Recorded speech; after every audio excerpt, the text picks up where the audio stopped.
তার বন্ধুরা, আজকে স্বপ্নের রান্নাঘর আমি তোমাদের সঙ্গে শেয়ার করব কাল্লা আর ডিম নিয়ে ঝাল। তো এই যে নিয়েছি কাল্লা, আর এই যে নিয়েছি ডিম। তো এই যে এইভাবে আমি কাল্লাগুলো এখন কেটে নেব।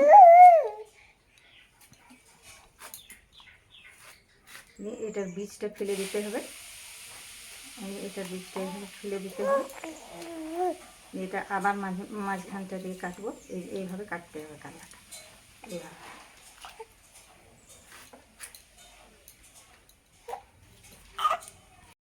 বন্ধুরা, আমি এই যে এইভাবে কাল্লাগুলো কেটে নিয়েছি, এরপর জলে ধুয়েও নিয়েছি। এরপর আমি ছেঁকে নেবো। এটাতে আমি এখন নুন হলুদ মাখিয়ে নেব।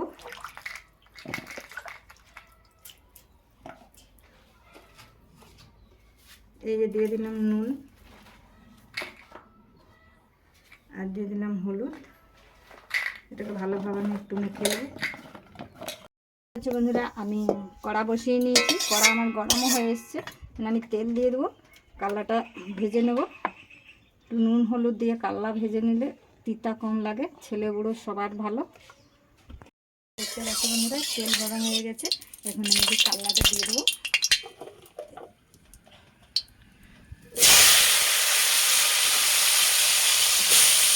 এটা কম আছে ভাজতে হবে, আস্তে আস্তে এখন আমি কমিয়ে দেবো। এটা আমি এখন ঢাকা দিয়ে দেবো একটু।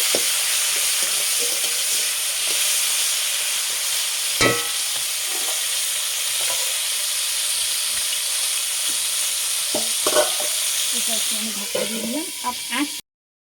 এই যে দেখতে পাচ্ছি বন্ধুরা, আমি কালাটা কি সুন্দর লাল লাল করে ভেজে নিয়েছি, মাছ ভাজার মতো। এরপর আমি একটা ডিম ভেঙে ওটার উপরে দিয়ে দেবো।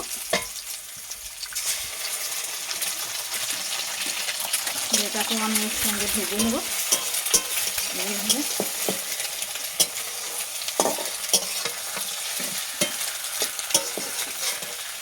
এইভাবে এটা ভেজে নিচ্ছি।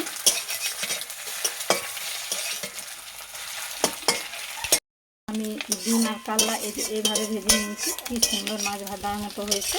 এটা এরপর আমি নামিয়ে নেব। এটা হয়ে গেছে। আমি আবার কড়াই তেল দিয়ে দিলাম, আমি এরপর মশলা ভাজবো। বন্ধুরা, তেল গরম হয়ে গেছে। আমি এখন ফোড়নে দিয়ে দেবো একটা তেজপাতা, একটা শুকনো লঙ্কা, আর দিয়ে দিচ্ছি এই যে 5 ফোড়ন। একটু ভেজে নিলে পেঁয়াজ কুচি, আমি ভালোভাবে একটু ভেজে নেব। দিয়ে দিলাম রসুন বাটা, একটুই দিচ্ছি, কম করলা তো সেই জন্য কম কম করে মশলা দিচ্ছি। আদা বাটা দিয়ে দিলাম 1 চামচ, আর জিরা বাটা দিয়ে দিলাম 1 চামচ। এটা আমি একটু ভেজে নেব। আর এতে দিয়ে দিলাম শুকনো লঙ্কা বাটা 1 চামচের একটু কম। এটাও আমি ভালোভাবে একটু ভেজে নেব। আর হলুদটা আমি হলুদ দিয়ে তো ভেজেই নিয়েছি করলাগুলো। এতে মশলাটা আমি আর একটু হলুদ দিয়ে দিলাম। এটা একটা খুব সুন্দর রেসিপি, ছেলে বড়ো সবার পছন্দ হবে এই রেসিপিটা।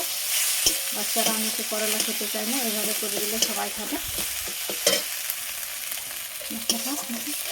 আর এই দিয়ে দেবো আমি যে টমেটো পেস্ট।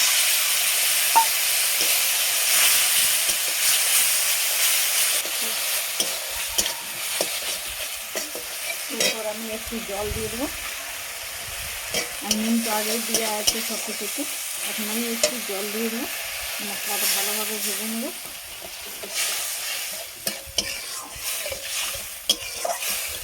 এখন আমার রেডি হয়ে গেছে। এরপর ভেজে রাখা করলার ডিম এটা দিয়ে দেবো। এটাকে আমি ভালোভাবে নাড়াচাড়া করে নেব। দিয়ে এটা একটু আমি ঢাকা দেবো।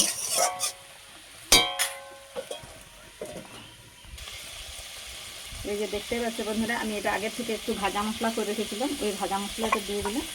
আর আমি দিয়ে দিচ্ছি এই যে একটু গোলমরিচের গুঁড়ো, আর দিয়ে দিচ্ছি আমি একটু চিনি। এটাকে আমি এটাও একটু ভেজে নাড়ানাড়ি করে নেব। এটা আমি এখন নামিয়ে নেব। দেখতে পাচ্ছ বন্ধুরা, করলা আর ডিমের ঝাল কি সুন্দর হয়েছে।